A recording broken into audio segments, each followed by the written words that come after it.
you guys doing? No one can deny the true interest of humanity in lowering the global warming effect that we're having today. The International Panel on Climate Change says that our temperatures are rising by 1.33 degrees Fahrenheit during the past 100 years. This trend has continued to be very important for us because we blame it all on human intervention for being these causes. We do things like government policies that affect that. We do movement of groups to reduce house emission. For instance, me as an architect, a lot of my career will be focused on just finding new ways to reduce global warming.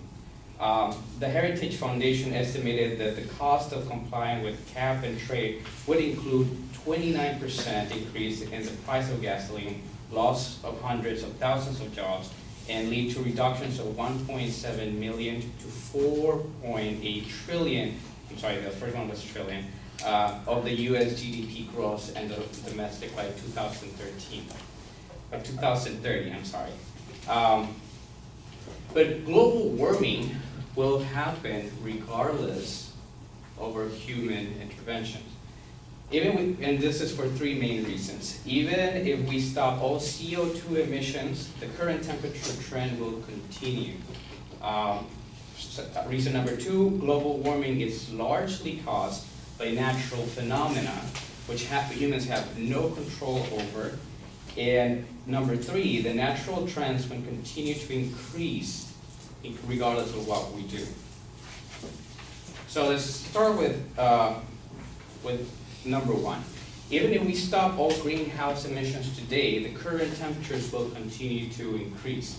This is a lot like driving a car and then just letting your gas go. The IPCC predicts that the greenhouse emissions will continue to increase over the next few decades. Even if we reduce all greenhouses, and this is according to the IPCC, gas and aerosol emissions will continue to increase at 1 degree Celsius per decade. Now, global warming is largely caused by natural phenomena, but then the activists for global warming ask, well, what is this natural phenomena, right? We don't have burning forests all the time, we don't have volcanoes, we don't have all of that. And there's three major things that causes natural global warming. Natural cycles, water vapor, and most important, solar activity. Temperature is actually, the increase of temperature is actually a natural cycle. The current weather data illustrates that our current trend is the tail of a large significant amount of minor cycles that do the same thing. So it goes up and it goes down. Richard Linson, a professor of meteorology in Massachusetts Institute of Technology and global warming skeptic, says that there have been previous periods that appear to have been warmer than the present, despite carbon dioxide levels being lower than they are now. Meredith reported of the Weekly Express says, throughout Earth's history, temperatures have often been warmer than now, and CO2 levels have often been higher, more than 10 times higher.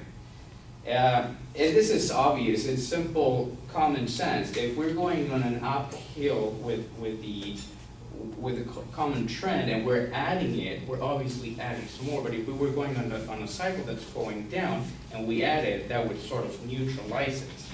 Now, water vapor is a major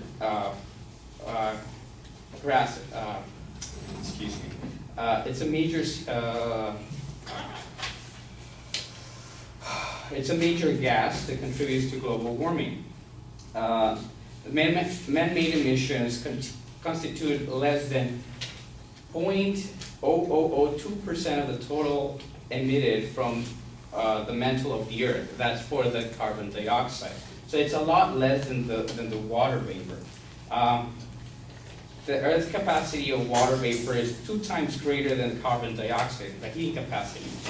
Earth's annual global mean energy budget says the authors find that for the clear sky cases, the contribution due to water vapor to total long-wave radiation forcing is 75 watts per meter square, while carbon dioxide is 32. Now, oceans may be a major contributor for keeping the solar radiation inside the atmosphere. Lynn says in 2014, motions of the massive oceans, heat is moved between deep layers, and the surface provides a variability on timescales for years to centuries. Recent work suggests that this variability is enough to account for climate change since the 19th century. Now, the major one, though, is solar radiation. And solar radiation, it has been studied by two scientists called Stephen and West, and they conclude that it is formally assumed the solar activity is a constant, but the gap between the TSI, which is the total solar radiance temperature, increases the graph. So I might have the control.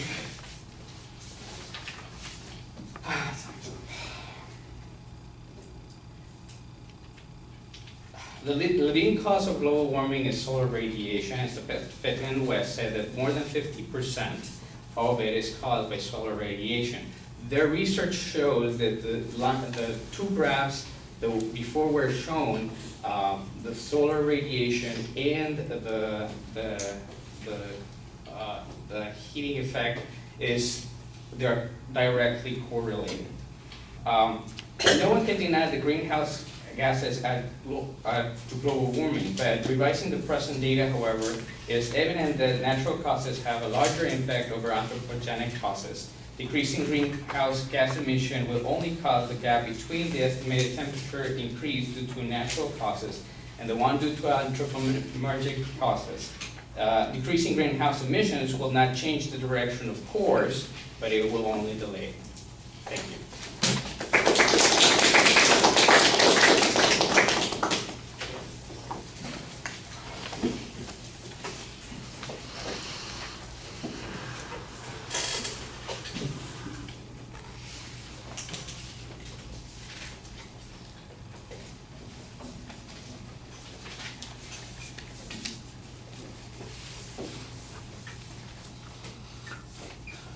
All right, you start off pretty well explaining what the issue is. You got the proposition and the contents laid out, some background on the controversy. It does take you a while, though, to get to the body of your argument. Those things really are not finished being explained until 2 minutes into the speech, so you need to edit that whole opening section and get to the point a little bit quicker. Your signpost on the first supporting point was pretty clear. You explained the idea of the natural phenomena, although on that second point it seemed like you got to that and there's not really an internal signpost for the secondary claim. We know that that's what you're talking about because you definitely have the different natural contributors numerically organized. So it sounds like it's maybe a little bit organized on that second point, even though you don't signpost that second point as clearly as it ought to be.